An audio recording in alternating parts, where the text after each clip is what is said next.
Assalamu alaikum, chers frères et sœurs. Le concept du Mahdi est profondément enraciné dans la tradition islamique, où il est souvent décrit comme un guide et un rénovateur qui apparaîtra à la fin des temps pour rétablir la justice et la paix dans le monde. Son nom signifie littéralement « le bien guidé », et selon les croyances, il viendra pour rectifier les injustices, guérir les divisions de la communauté et ramener l'humanité vers une voie droite. Présent dans les récits prophétiques, hadiths, transmis depuis des siècles, le Mahdi est une figure attendue et respectée, avec une mission immense et unique, celle de préparer le monde à l'ère de paix et de prospérité ultime. Avant de commencer cette vidéo, je vous invite à vous abonner à notre chaîne et d'activer la cloche de notification pour rester informé de nos prochaines publications sur la foi islamique. Merci et bonne vidéo. Ce sujet attire un grand intérêt, car il est lié à des événements d'envergure mondiale et spirituelle qui concernent autant les croyants que les curieux. Pour beaucoup de fidèles, la croyance en l'arrivée d'un sauveur qui se dressera contre l'injustice résonne d'autant plus fort face aux difficultés et aux crises que traverse notre monde moderne. Les guerres, la corruption, les inégalités sociales et les troubles environnementaux nourrissent un sentiment d'urgence et un besoin de justice qui rendent ce sujet encore plus pertinent. La quête de ce personnage apporte un espoir, une lumière dans une époque qui peut sembler sombre. Alors, face aux signes de l'époque, une question surgit et nous interpelle. Le Mahdi est-il sur le point d'apparaître? Alors, restez avec moi jusqu'à la fin pour découvrir cela. Si vous avez des questions ou des commentaires en cours de route, n'hésitez pas à les laisser en bas. J'apprécie beaucoup vos retours. Allons-y. Les sources et les écrits religieux sur le Mahdi. Le concept du Mahdi, ou bien guidé, est tiré des sources principales de l'islam, les hadiths, paroles et actes du prophète Mohammed, et, indirectement, le Coran. Bien que le Mahdi ne soit pas explicitement mentionné dans le Coran, les hadiths rapportent de nombreux récits qui le décrivent comme une figure clé de la fin des temps, destinée à établir la justice divine. Ces hadiths, transmis par des compagnons proches du prophète, varient en termes de fiabilité et d'interprétation, mais ils convergent sur certains éléments. Le Mahdi sera un descendant du prophète Mohammed, issu de la lignée de Fatima, sa fille, et son règne surviendra durant une période de troubles mondiaux et de grande corruption. Les interprétations du Mahdi divergent selon les écoles de pensée au sein de l'islam. Dans l'islam sunnite, la croyance au Mahdi est présente, bien qu'elle ne soit pas aussi centrale que dans d'autres courants. Les sunnites considèrent le Mahdi comme un leader juste qui viendra pour rétablir l'ordre et préparer la communauté à la venue de Jésus, Issa, dont la descente est également prophétisée. Cette vision sunnite n'associe pas le Mahdi à une nature surnaturelle ou divine, mais le présente plutôt comme un guide humain choisi par Dieu. Du côté de l'islam chiite, en particulier dans la branche des chiites duodécimains, le Mahdi est perçu de manière beaucoup plus spécifique. Il est identifié comme le 12e imam, Muhammad ibn Hassan al-Mahdi, disparu mystérieusement en 874 après Jésus-Christ, et considéré depuis lors comme étant en occultation. Les chiites croient qu'il réapparaîtra au moment où l'injustice sera à son comble pour restaurer la foi et la justice. Cette croyance est si centrale dans la doctrine chiite que le Mahdi est aussi appelé imam caché et est perçu comme un guide spirituel protecteur, même durant son absence. Quant aux éléments prophétiques, les hadiths décrivent plusieurs signes et événements annonciateurs de l'arrivée du Mahdi. Selon la tradition, avant sa venue, le monde sera marqué par une période de chaos et d'injustice généralisée, avec des conflits qui diviseront la communauté et une dégradation des valeurs morales. Parmi les signes, certains récits mentionnent l'apparition d'épidémies, de tremblements de terre et de guerres incessantes. De plus, plusieurs hadiths évoquent des signes plus spécifiques, comme des tensions autour de la région de Damas, des batailles importantes dans les environs de la péninsule arabique, et des luttes pour le pouvoir qui affaibliront les dirigeants de l'époque. Un autre aspect prophétique mentionne le Mahdi et Jésus, Issa, travaillant ensemble pour rétablir la foi et anéantir les forces du mal. Dans cette collaboration prophétique, le Mahdi est vu comme celui qui préparera le terrain pour la mission ultime de Jésus, qui descendra pour vaincre l'antéchrist Dajjal et instaurer une ère de paix durable. L'ensemble de ces récits sur le Mahdi suscite diverses interprétations. Certains voient dans ces prophéties des messages intemporels sur le bien et le mal, tandis que d'autres y trouvent des prédictions littérales des événements à venir. Dans les deux cas, ces textes offrent une promesse de justice et d'équité pour ceux qui se sentent opprimés ou marginalisés. Description du rôle et des attributs du Mahdi. Le Mahdi est décrit comme un guide et un leader d'exception, dont la mission est de restaurer la justice et de guider la communauté islamique vers une période de paix et de foi. Dans les récits islamiques, le Mahdi n'est pas seulement un leader politique, mais surtout un guide spirituel qui incarne des valeurs d'intégrité, de droiture et de compassion. En tant que réformateur, il est censé redresser les torts, abolir l'injustice et rétablir les lois divines. Ce rôle en fait un leader complet, capable de résoudre les crises morales, sociales et politiques qui pourraient diviser la communauté à la fin des temps. Selon ces récits, le Mahdi est celui qui inspirera les croyants à revenir vers les principes fondamentaux de la foi islamique, en éliminant les faux enseignements et en corrigeant les pratiques déviantes. Les attributs distinctifs du Mahdi le rendent unique parmi les autres leaders. Il est souvent décrit dans les hadiths comme un homme de grande piété et de sagesse, qui saura discerner le bien du mal avec une clairvoyance exceptionnelle. En plus de son sens aigu de la justice, il est mentionné qu'il viendra de la lignée du prophète Muhammad, descendant de sa fille Fatima, ce qui renforce la dimension spirituelle et prophétique de son rôle. On dit que le Mahdi possédera des qualités telles que la douceur, la miséricorde et une profonde dévotion, mais également une force et une détermination inébranlables pour affronter les forces du mal et de la corruption. Ces caractéristiques le distinguent des leaders ordinaires, car il incarne un idéal de pureté morale et de droiture qui servira de modèle pour tous les croyants. Une des particularités les plus marquantes de la mission du Mahdi est son alignement avec Jésus, Issa, une croyance partagée par de nombreux courants de l'islam. Selon les récits prophétiques, le Mahdi et Jésus travailleront main dans la main pour combattre l'injustice et apporter la paix. La descente de Jésus est un événement prophétisé dans l'islam, et il est dit qu'il priera aux côtés du Mahdi, ce qui symbolise l'unité et l'harmonie entre les deux figures.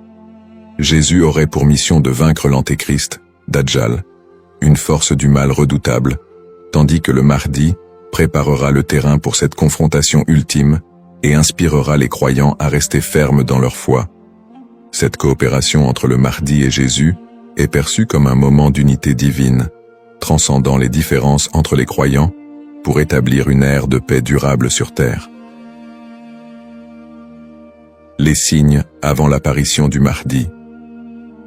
Selon la tradition islamique, l'apparition du Mahdi sera précédée par une série de signes annonciateurs qui se manifesteront sous la forme de troubles sociaux, de corruption et de conflits mondiaux. Ces signes indiquent une période de chaos, d'injustice généralisée et de déclin moral. Les hadiths rapportent que des tensions profondes diviseront les peuples, la richesse sera concentrée entre les mains de quelques-uns, et la moralité sera pervertie, tandis que l'injustice régnera de plus en plus largement. Les systèmes politiques et économiques s'effondreront sous le poids de la corruption et de la cupidité, créant un monde où les valeurs humaines fondamentales seront négligées. L'émergence de ces troubles est vue comme une préparation spirituelle et une alerte pour les croyants, les incitant à renforcer leur foi en attendant l'arrivée d'un sauveur. Signes dans le monde actuel. De nombreux croyants et penseurs voient dans les événements mondiaux actuels des éléments pouvant correspondre à ces signes prophétiques. Les crises économiques et financières, les inégalités sociales grandissantes, les conflits armés qui se multiplient, les crises humanitaires et les catastrophes naturelles sont perçues par certains comme des indicateurs de l'approche de cette période de désordre. Par exemple, les conflits au Moyen-Orient, les guerres civiles, la montée des extrémismes, les catastrophes environnementales et les pandémies récentes sont souvent interprétés comme des manifestations de ce déclin prophétisé. Pour les croyants, Ces phénomènes rappellent les hadiths, qui annoncent des temps d'épreuve avant l'apparition du Mahdi, et renforcent le besoin d'espérer en une figure qui viendrait redresser la situation. Bien que les interprétations varient, l'accélération et la globalisation des crises dans notre monde actuel suscitent des questionnements et poussent certains à envisager l'imminence de l'apparition du Mahdi. Analyse des petits signes et grands signes. Les récits prophétiques distinguent généralement entre les petits signes et les grands signes annonciateurs de la venue du Mahdi. Les petits signes sont des événements ou des tendances qui marquent le début de la fin des temps et se produisent souvent progressivement, tandis que les grands signes sont des événements majeurs et exceptionnels qui précèdent directement l'apparition du Mahdi et de la fin des temps. Petits signes, ces signes incluent la dégradation morale et éthique de la société, la perte des valeurs spirituelles, l'augmentation de la cupidité et de la corruption, et la montée des tensions sociales et des injustices. Parmi les autres petits signes, on note aussi la multiplication des conflits entre les nations, la prolifération de fausses doctrines, et une déconnexion croissante entre les croyants et leur foi. La division interne au sein de la communauté islamique est aussi un signe mineur important. On dit que des factions et des dissensions émergeront, fragilisant l'unité des croyants. Les petits signes s'accumulent pour créer un contexte d'épreuve qui prépare l'humanité à la venue du Mahdi. Grands signes. Contrairement aux petits signes, les grands signes sont des événements d'une envergure exceptionnelle que nul ne pourra ignorer. Ces signes incluent notamment l'apparition de l'Antéchrist, Dajjal, une figure du mal dotée de pouvoirs extraordinaires, qui sèmera la terreur et tentera de détourner les gens de la vérité. Un autre grand signe est la descente de Jésus, Issa, sur terre, qui jouera un rôle crucial aux côtés du Mahdi pour vaincre le mal et rétablir la foi. D'autres grands signes comprennent des phénomènes naturels inhabituels, comme des éclipses solaires ou lunaires en des temps imprévus, des tremblements de terre dans des régions spécifiques, et des changements climatiques spectaculaires qui attireront l'attention de l'humanité entière. La venue du Mahdi sera précédée par des signes si frappants qu'ils seront indéniables pour les croyants et non-croyants. Cette distinction entre petits et grands signes aide les croyants à comprendre que, bien que des signes puissent apparaître, il est important de garder un équilibre dans l'interprétation et de ne pas céder à la panique. Ces signes servent de rappel pour renforcer la foi et se préparer spirituellement, sans chercher à deviner précisément le moment de l'apparition du Mahdi, qui reste un mystère connu de Dieu seul. Les différentes perspectives sur le Mahdi. La figure du Mahdi est un concept central dans l'islam, mais elle est perçue de manière différente selon les deux principaux courants que sont l'islam sunnite et chiite. Pour les sunnites, le Mahdi est un leader bien guidé qui apparaîtra avant la fin des temps, pour rétablir la justice et la paix dans un monde en proie à la corruption et au désordre. La croyance au Mahdi est présente chez les sunnites, mais elle n'est pas aussi centrale que pour les chiites, et elle n'est pas strictement codifiée dans les textes fondamentaux. Les sunnites voient le Mahdi comme un homme ordinaire, choisi par Dieu, qui viendra guider la communauté musulmane, mais ils ne l'identifient pas comme une figure spécifique, ni comme une figure en occultation. Du côté de l'islam chiite, en particulier dans la branche des chiites duodécimains, le Mahdi revêt une importance plus profonde et spécifique. Les chiites identifient le Mahdi comme étant Muhammad ibn Hassan al-Mahdi, le 12e et dernier imam, qui est entré dans un état d'occultation à la fin du 9e siècle. Selon la croyance chiite, cet imam est toujours en vie, caché aux yeux du monde, et il réapparaîtra lorsque Dieu le décidera pour instaurer la justice. Cette conception du Mahdi comme imam caché fait partie intégrante de la théologie chiite, qui voit en lui un guide spirituel et protecteur, même en son absence, et qui joue un rôle central dans l'attente messianique de la communauté chiite. Les visions contemporaines et divergentes. Dans le contexte actuel, le concept du Mahdi suscite des interprétations modernes et divergentes. Certaines visions apocalyptiques, souvent influencées par des contextes politiques ou sociaux, voient le Mahdi comme une figure de résistance contre l'oppression mondiale et un symbole de libération face aux injustices contemporaines. Dans des contextes marqués par des conflits ou des crises, certains groupes mettent en avant l'imminence de son apparition pour renforcer l'engagement religieux ou politique, parfois en interprétant les signes prophétiques de manière littérale pour justifier certaines actions. L'espoir en un avenir où les conflits, les inégalités et les désastres seraient remplacés par un monde plus harmonieux donne un sens à la foi des croyants, les incitant à lutter pour une vie conforme aux valeurs de justice et de compassion, en attendant l'apparition de celui qui rétablira l'ordre et la paix. Les risques de la surinterprétation et des faux messies. L'attente de l'apparition du Mahdi, figure de justice et de paix, est une croyance profondément ancrée dans la foi musulmane. Cependant, cette croyance peut aussi engendrer des risques de surinterprétation et de malentendus, notamment avec l'émergence de faux prétendants se proclamant Mahdi. Au fil de l'histoire, des individus se sont déjà déclarés être le Mahdi, attirant des adeptes et suscitant des mouvements religieux parfois déstabilisateurs. Ces faux messies, en exploitant la ferveur des croyants, peuvent conduire à des troubles, des tensions communautaires, voire des conflits. Dans certains cas, ces prétendants cherchent à renforcer leur pouvoir personnel ou à gagner en influence, provoquant des conséquences potentiellement dévastatrices pour les communautés qui les suivent. Leur influence peut diviser les croyants, générer des violences, et même entraîner des catastrophes humanitaires si ces mouvements sont militarisés ou extrémistes. Un autre risque important est la manipulation des croyances autour du Mahdi par des groupes ou individus mal intentionnés. Certains mouvements exploitent cette croyance pour recruter des fidèles ou justifier leurs actions, en interprétant les signes prophétiques de manière alarmiste ou sensationnaliste. Ils s'appuient sur l'idée de l'apparition imminente du Mahdi pour attiser les peurs ou rallier des gens à leur cause, souvent en faveur d'intérêts politiques ou idéologiques. Dans des contextes de crise, cette manipulation peut entraîner des mobilisations massives et inciter des personnes à adopter des positions extrêmes, créant ainsi un climat de méfiance et d'instabilité. Face à ces dérives, l'importance du discernement est cruciale.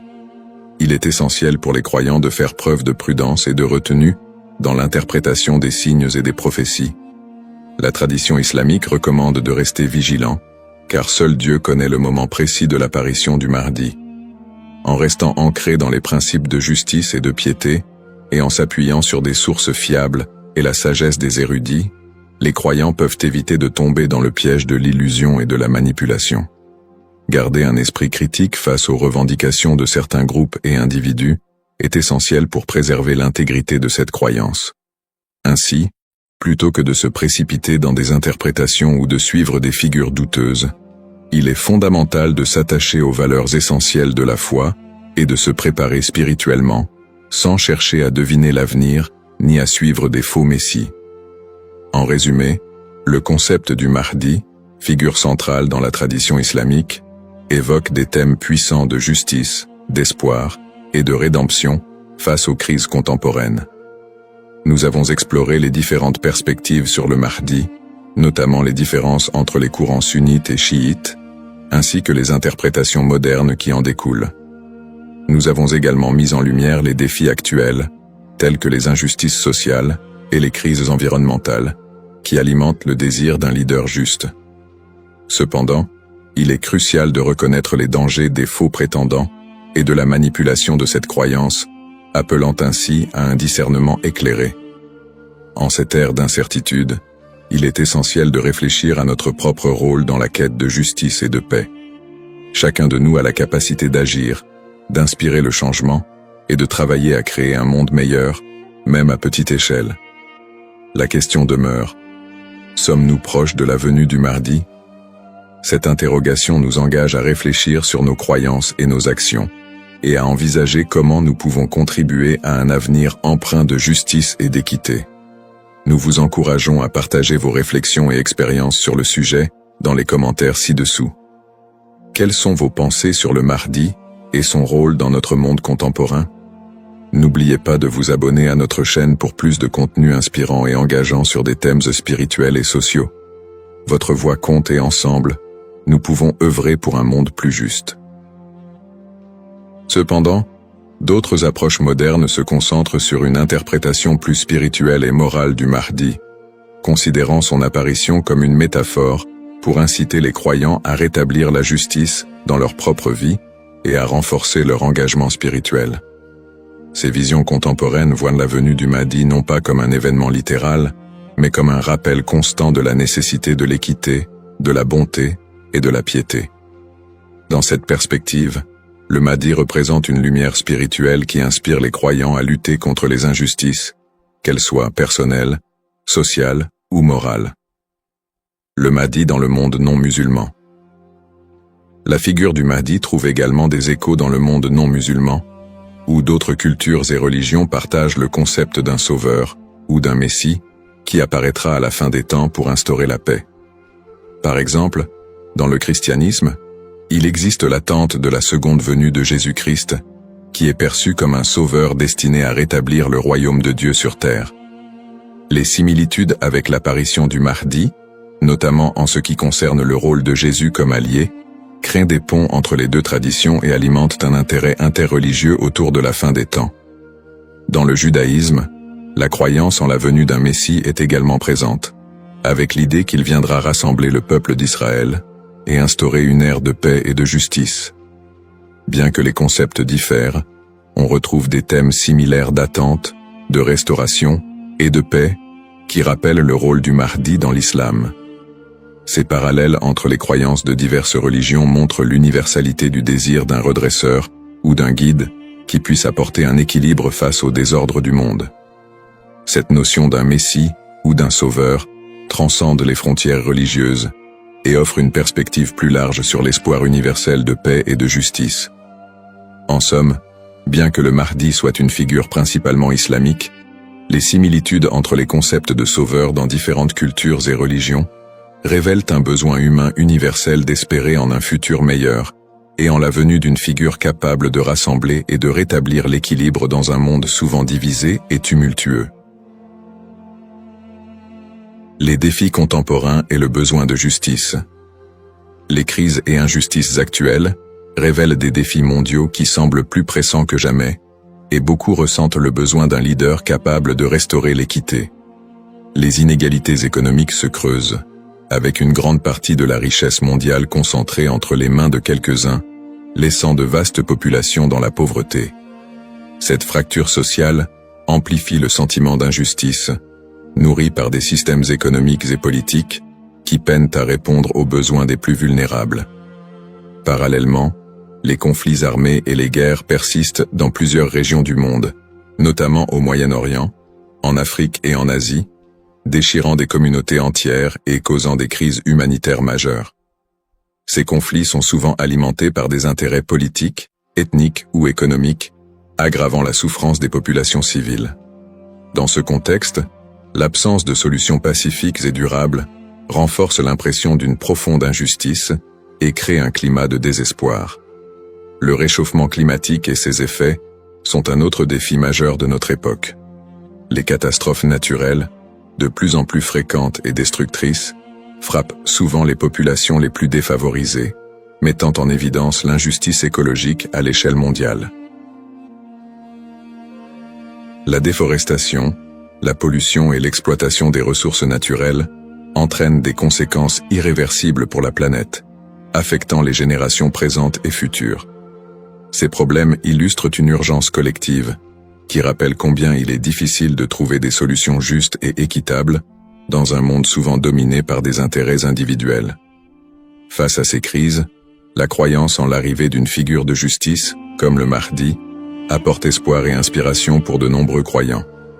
Cette attente d'un leader juste qui restaurera l'équité n'est pas seulement un concept théologique, elle représente une source d'espoir pour ceux qui se sentent impuissants devant les injustices du monde. La croyance en un Mahdi qui viendrait pour redresser les torts, protéger les opprimés et instaurer la paix répond à un besoin universel d'espérer en des jours meilleurs. En imaginant un futur dirigé par un guide spirituel et juste, les croyants trouvent la motivation de persévérer malgré les difficultés actuelles. Cette figure du Mahdi symbolise la promesse que l'injustice ne triomphera pas éternellement et que l'équilibre et la paix sont possibles. même si les défis actuels semblent insurmontables.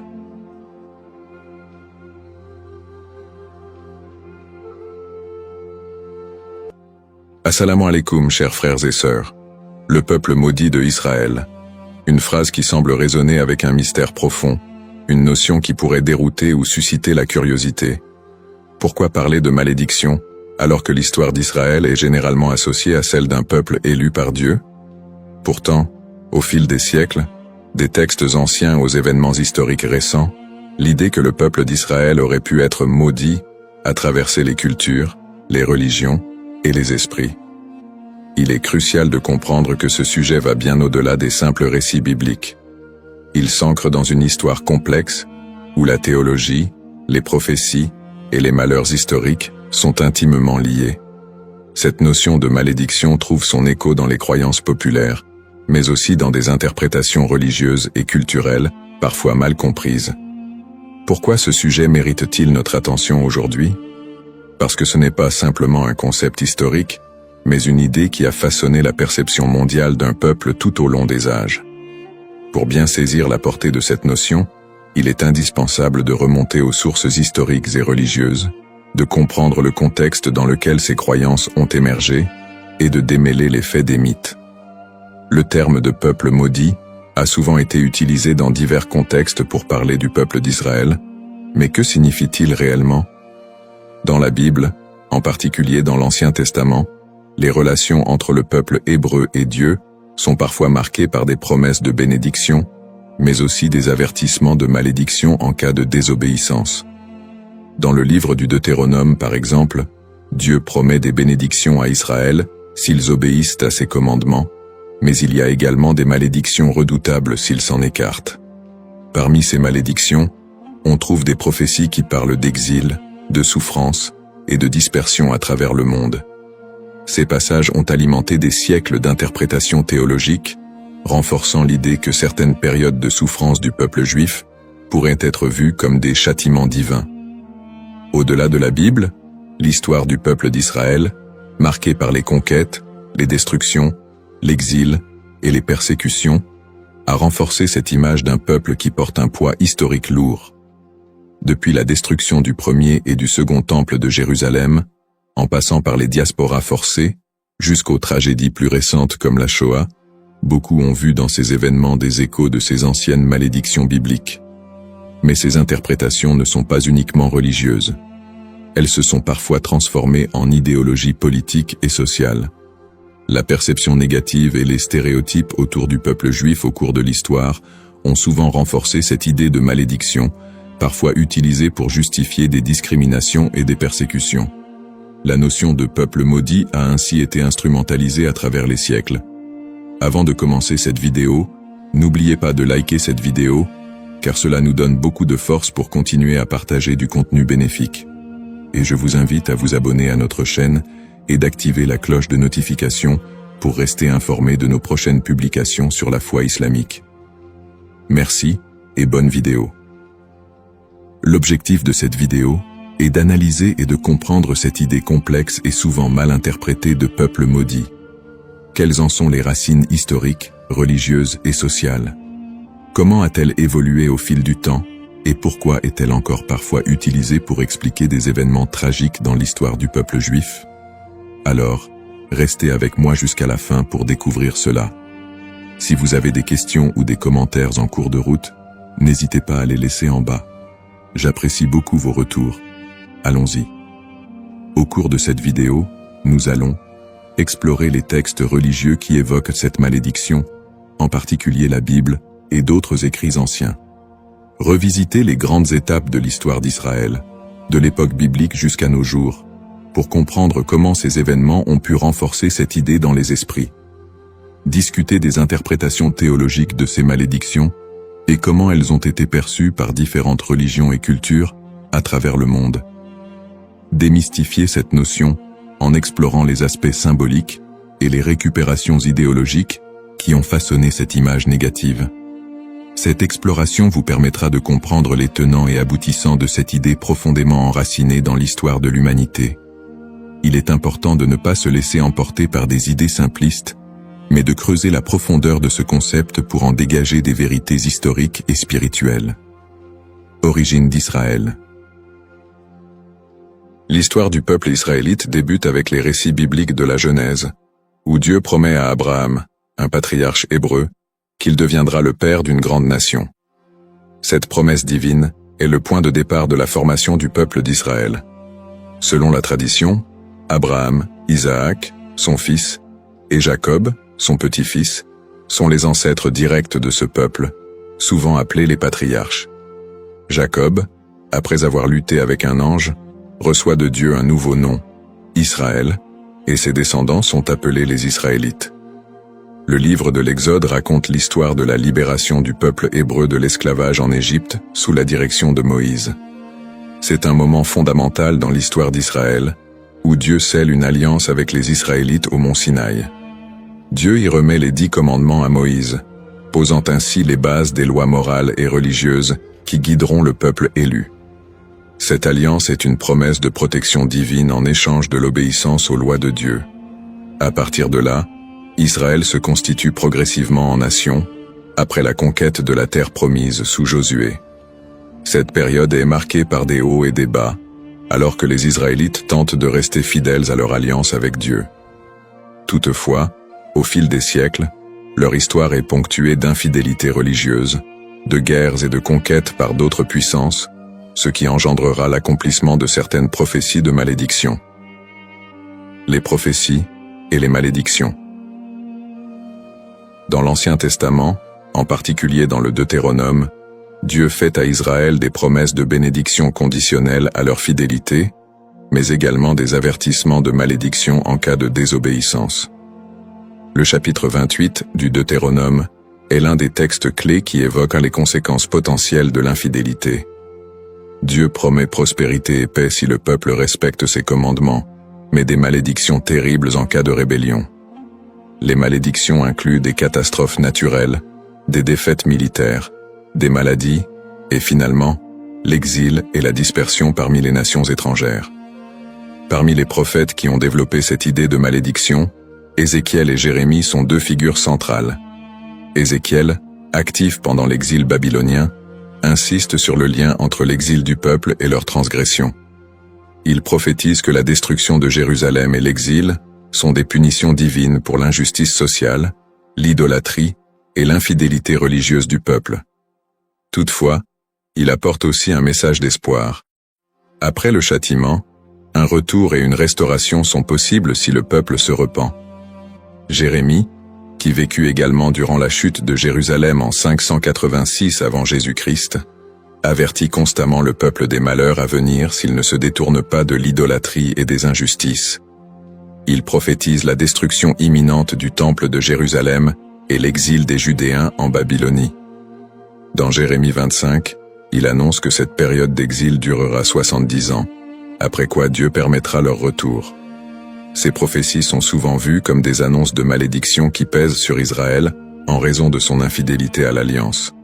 Cependant, elles sont également porteuses d'un espoir de rédemption, promettant que si le peuple retourne à Dieu, il retrouvera sa place privilégiée. Une autre dimension importante des malédictions dans l'Ancien Testament concerne le temple de Jérusalem.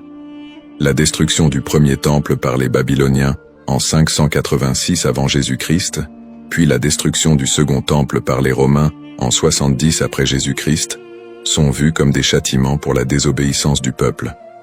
Ces événements ont renforcé l'idée d'un peuple souffrant sous le poids de la malédiction divine. Persécutions historiques. L'histoire du peuple d'Israël est marquée par une série de persécutions et d'exils, souvent perçues à travers le prisme des malédictions bibliques. Le premier grand exil, celui de Babylone, survient après la destruction du premier temple en 586 avant Jésus-Christ. Par la suite, les Babyloniens déportent une grande partie des habitants de Juda, ce qui marque le début d'une longue période de diaspora.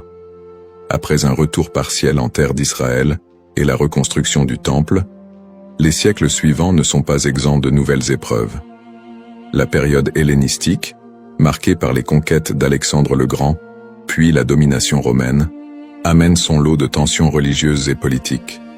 le peuple juif subit de nouvelles persécutions, notamment sous l'occupation romaine. La destruction du Second Temple en 70 après Jésus-Christ par les Romains, sous l'empereur Titus, est un moment charnière dans l'histoire d'Israël. Cet événement marque le début de la grande diaspora, alors que le peuple juif est dispersé dans tout l'Empire romain et au-delà. La révolte de Bar Kokhba, en 135 après Jésus-Christ, aboutit à une nouvelle défaite et à un exil encore plus massif. À partir de ce moment, les Juifs deviennent un peuple sans terre, vivant en exil, souvent en minorité, et subissant de nombreuses discriminations et persécutions. Durant le Moyen-Âge, en Europe et dans le monde islamique, les Juifs font souvent l'objet de suspicions, de discriminations légales, et parfois de pogroms violents. Les croisades, notamment, voient des massacres de communautés juives en Europe. Les expulsions des Juifs d'Espagne, en 1492, et du Portugal en 1497, sont d'autres exemples de persécutions qui renforcent cette idée de malédiction. Dans ces périodes sombres, beaucoup d'historiens et de penseurs juifs eux-mêmes ont cherché à comprendre ces souffrances à travers les textes sacrés. Pour certains, ces malheurs étaient perçus comme la continuation des malédictions prononcées dans l'Ancien Testament. Pourtant, ces périodes de souffrance ne sont pas uniquement interprétées comme des châtiments divins, mais aussi comme des épreuves à travers lesquelles le peuple d'Israël serait purifié ou préparé à une rédemption future. Le 19e et le 20e siècle ne font qu'amplifier ces tragédies, avec l'émergence de l'antisémitisme moderne, culminant dans l'horreur de la Shoah, qui a vu l'extermination systématique de 6 millions de Juifs pendant la Seconde Guerre mondiale. Une telle catastrophe, d'une ampleur sans précédent, a profondément marqué l'identité juive et soulevé des questions sur le sens de cette souffrance historique. Conclusion du contexte historique. L'histoire du peuple d'Israël, tissée de moments de gloire, d'alliances divines, mais aussi de malédictions et de souffrances, reste une des plus complexes et des plus riches de l'humanité.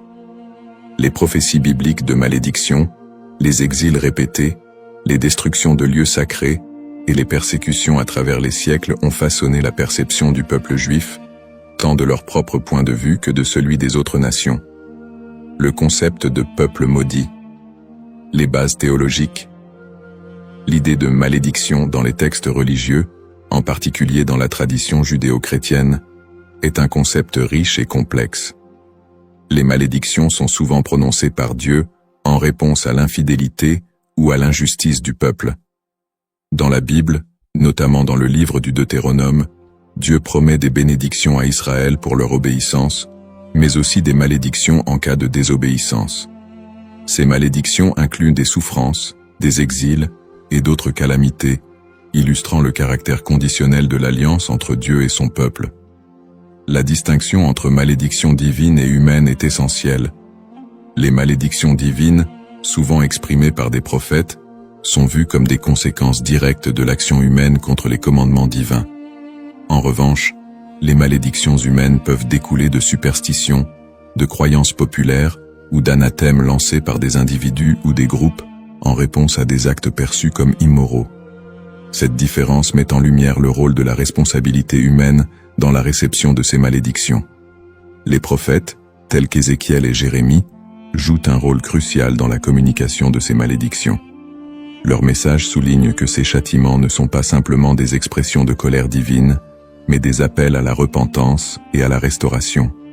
Ce cadre théologique souligne que les malédictions ne sont pas définitives et que le retour à la foi peut conduire à des bénédictions renouvelées. Malédiction et mythe. La notion de malédiction attachée au peuple d'Israël a donné lieu à de nombreuses interprétations populaires et mythes au cours des siècles. Dans les traditions chrétiennes et islamiques, des récits sur le peuple juif ont souvent été associés à des idées de punition divine. Ces interprétations, parfois teintées d'hostilité, ont conduit à la propagation de stéréotypes négatifs. Historiquement, des récits de malédiction ont été utilisés pour justifier des persécutions contre les Juifs. Par exemple, l'idée que le peuple juif a été maudit en raison de la crucifixion de Jésus a été utilisée pour alimenter l'antisémitisme. Ces interprétations ont pris racine dans des contextes sociopolitiques où le peuple juif était perçu comme un bouc émissaire lors de périodes de crise ou de bouleversements sociaux. La manière dont ces malédictions ont été comprises et transmises à travers les siècles a également façonné les perceptions collectives du peuple juif. Les récits de souffrance et de malédiction ont souvent été amalgamés dans la culture populaire, créant un imaginaire collectif qui persiste jusqu'à aujourd'hui. Cette dynamique entre malédiction et mythe a ainsi contribué à la stigmatisation du peuple juif à travers l'histoire. Analyse moderne. Dans le contexte moderne, le concept de peuple maudit a pris des formes variées et a été réinterprété sous différents angles. L'antisémitisme historique, qui a trouvé ses racines dans ces idées de malédiction, demeure une réalité dans de nombreuses sociétés. Les stéréotypes associés à la malédiction continuent d'alimenter des préjugés, parfois de manière insidieuse, dans le discours contemporain. Cependant, avec l'essor des mouvements de droit civique et des études critiques sur l'antisémitisme, il y a eu une tentative de déconstruire cette notion de malédiction. Des intellectuels et des théologiens contemporains cherchent à recontextualiser les récits bibliques en mettant en avant le message de rédemption et de justice qui les sous-tend. L'idée que les souffrances du peuple juif sont uniquement le résultat de la malédiction divine est de plus en plus contestée, au profit d'une approche qui valorise la résilience et l'identité culturelle du peuple juif. De plus, dans le cadre des dialogues interreligieux, il est crucial de dépasser les interprétations qui associent la souffrance à une malédiction éternelle. Les traditions religieuses sont de plus en plus appelées à collaborer pour combattre les préjugés et promouvoir la compréhension mutuelle. Dans ce contexte, le concept de malédiction est réévalué, non pas comme une fatalité, mais comme une occasion de réflexion sur les injustices sociales et historiques. En somme, le concept de peuple maudit est profondément ancré dans l'histoire religieuse et culturelle. Il invite à une réflexion sur la manière dont les textes sacrés et les croyances ont été interprétés à travers les âges, souvent avec des conséquences tragiques. L'exploration de ce thème permet non seulement de mieux comprendre les défis historiques du peuple juif, mais aussi de s'engager dans un dialogue constructif sur les identités et les histoires partagées dans le monde contemporain. La diaspora et les épreuves du peuple juif vit en diaspora. La diaspora juive, qui a débuté avec l'exil babylonien au VIe siècle avant J.C., a été marquée par une série de défis sans précédent. Une fois dispersé à travers le monde, le peuple juif a dû naviguer dans des environnements souvent hostiles. Les communautés juives ont fait face à des persécutions, à des migrations forcées et à la ghettoisation, qui ont toutes contribué à forger leur identité collective. Dans de nombreux pays, les Juifs étaient considérés comme des étrangers, souvent sujets à la méfiance et à la stigmatisation. Dans l'Europe médiévale, par exemple, ils étaient fréquemment accusés de diverses calamités, comme la peste noire, et ont été victimes de violences antisémites. Les Juifs étaient souvent contraints de vivre dans des quartiers séparés, appelés ghettos, où leur liberté était limitée. Cette ghettoisation a servi à isoler les communautés juives, créant un environnement d'exclusion qui a renforcé les stéréotypes négatifs. Les migrations forcées ont également eu un impact considérable sur la vie juive en diaspora. Des expulsions massives, comme celle des Juifs d'Espagne en 1492, ont conduit à une dispersion rapide vers des régions comme l'Empire ottoman, le nord de l'Afrique et plus tard les Amériques. Ces déplacements ont souvent été motivés par des conditions de vie insupportables et des menaces physiques, mais ils ont également permis aux Juifs de préserver et d'adapter leur culture dans de nouveaux contextes. Malgré ces défis, les communautés juives ont réussi à maintenir leurs traditions et à s'adapter aux réalités locales. Elles ont développé des réseaux de solidarité, créant des institutions éducatives et religieuses pour assurer la transmission de leur héritage culturel et spirituel. Cette résilience face à l'adversité est une caractéristique marquante de l'expérience juive en diaspora. Les pogroms et l'Holocauste. Les pogroms, qui ont commencé en Europe à partir du IXe siècle, illustrent la violence persistante à laquelle les Juifs ont été confrontés. Ces émeutes violentes souvent encouragés par des autorités locales, ont mené à des massacres, à des pillages et à des destructions de synagogues. Un des pogroms les plus connus est celui de Kitchinev en 1903, qui a entraîné la mort de dizaines de Juifs et laissé des centaines d'autres blessés. Le XXe siècle a vu la tragédie de l'Holocauste, un génocide qui a coûté la vie à 6 millions de Juifs pendant la Seconde Guerre mondiale. Les nazis ont systématiquement exterminé les Juifs européens, mettant en place des camps de concentration et d'extermination. Malgré ces persécutions violentes, de nombreuses histoires de survie émergent, mettant en lumière le courage et la détermination du peuple juif. Des groupes de résistance, des réseaux de sauvetage et des actes de bravoure individuels témoignent de la volonté de maintenir l'humanité et la dignité face à l'inhumanité. L'Holocauste a laissé une empreinte indélébile sur la mémoire collective juive. Les survivants ont dû reconstruire leur vie dans un monde souvent indifférent à leur souffrance. Cette tragédie a également catalysé des mouvements politiques qui ont conduit à la création de l'État d'Israël en 1948, un point tournant dans l'histoire juive moderne. Lutte pour l'identité et la terre promise. Les épreuves subies par le peuple juif en diaspora ont profondément influencé son identité collective. Face à l'adversité, une identité juive résiliente a émergé, mêlant traditions séculaires, pratiques religieuses et un sentiment d'appartenance à une histoire commune. Cette lutte pour la survie a également renforcé un lien indéfectible avec la terre d'Israël, considérée comme la terre promise dans la tradition juive. Ce lien a été ravivé tout au long de l'histoire, notamment lors des mouvements sionistes du XIXe et du XXe siècle, qui ont cherché à établir un foyer national juif en Palestine. Pour de nombreux juifs, la terre d'Israël représente non seulement un lieu géographique, mais également un symbole de liberté, d'identité et d'unité. Les événements tragiques de l'histoire juive, comme l'Holocauste, ont également renforcé l'urgence de cette quête, suscitant un mouvement pour un retour à la terre d'Israël. En somme, l'expérience de la diaspora a été marquée par des défis extrêmes, mais aussi par une résilience remarquable.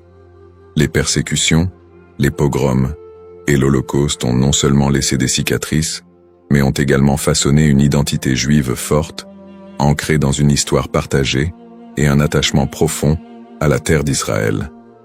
Ce processus de formation de l'identité juive, en réponse aux épreuves, continue de jouer un rôle crucial dans la vie des Juifs du monde entier aujourd'hui.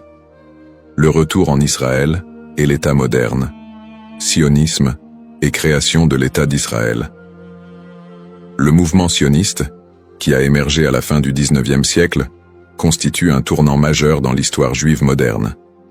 À cette époque, les Juifs d'Europe étaient confrontés à une montée de l'antisémitisme et à des conditions de vie précaires, notamment en Russie et en Europe de l'Est.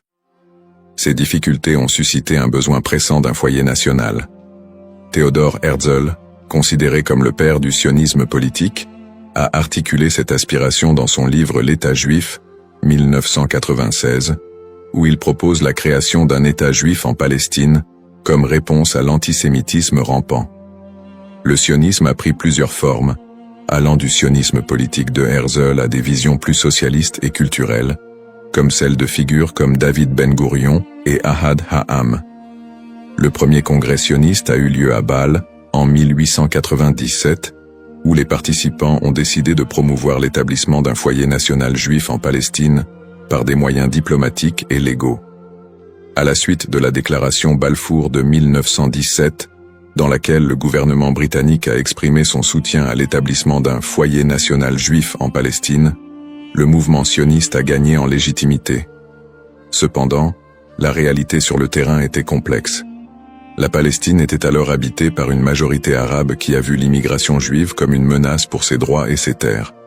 Cette situation a semé les graines des conflits futurs. Après la Seconde Guerre mondiale et l'Holocauste, qui a décimé la population juive d'Europe, le besoin d'un refuge sécurisé a été accentué. En 1947, l'Assemblée générale des Nations unies a voté pour diviser la Palestine en deux États, un juif et un arabe. Les leaders juifs ont accepté le plan, mais les dirigeants arabes l'ont rejeté. Le 14 mai 1948, David Ben-Gourion, a proclamé l'indépendance de l'État d'Israël, ce qui a entraîné la première guerre israélo-arabe. En dépit de l'opposition régionale, Israël a réussi à établir un État et à absorber un grand nombre de réfugiés juifs du monde entier, notamment des survivants de l'Holocauste. Conflit moderne. Depuis sa création, l'État d'Israël a été plongé dans une série de conflits régionaux qui ont souvent été alimentés par des tensions ethniques et religieuses. Les guerres avec les pays arabes voisins, notamment les guerres de 1948, 1967 et 1973, ont défini les frontières et les relations diplomatiques de l'État moderne. Les tensions avec les populations palestiniennes ont également été une source constante de conflits, culminant avec les intifadas des années 1980 et 2000, où des soulèvements populaires ont éclaté en réponse à l'occupation israélienne des territoires palestiniens. Le conflit israélo-palestinien est un point focal des tensions au Moyen-Orient, où des questions de droits territoriaux, d'autodétermination et de sécurité se croisent. Les territoires de la Cisjordanie et de Gaza sont devenus des symboles de la lutte pour la reconnaissance et la dignité des Palestiniens.